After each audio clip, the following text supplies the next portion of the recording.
Syederalun sebanyak 32 rumah ludes terbakar di asrama polisi Perintis, Jalan Veteran Selatan, Kelurahan Mandala, Kecamatan Mamajang, Kota Makassar pada Rabu 20 April 2022 sore.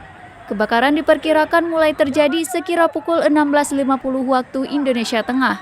Api berhasil dikuasai pemadam kebakaran sekira pukul 18.25 waktu Indonesia Tengah. Salah satu korban, Niar, menduga kebakaran dipicu dari ledakan kompor gas. Tak ada yang dapat diselamatkan Niar. Seluruh dokumen penting ludes terbakar. Kapolsek Mamajang Kompol Mariana mengatakan, dugaan sementara kebakaran adalah ledakan kompor gas.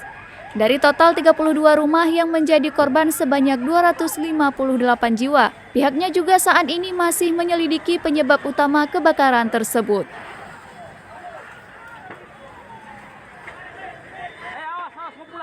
Kami melakukan pemadaman.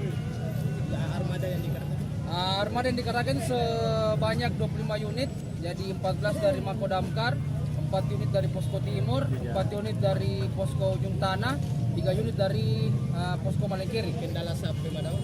Kendala kami sebenarnya tidak terlalu banyak kendala, karena kebetulan yang terbakar di pinggir jalan raya, cuma yang jenis yang terbakar ini pemukimannya ya sudah terbakar, jadi agak cepat menyebar apinya.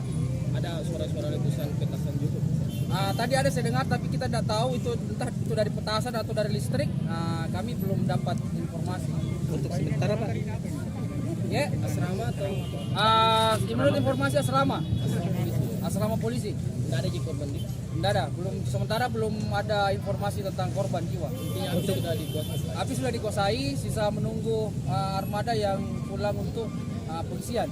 Untuk sementara Pak, ini kan data yang didapat ini berawal dari apa? Belum ada informasi. Ini kan pas buka puasa buka di. Ya, jadi ya itulah suka dukanya di pemadam.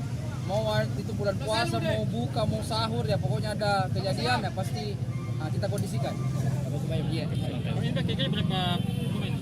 Belum ada kami lakukan pendataan. Kami konsentrasi pemadaman dulu.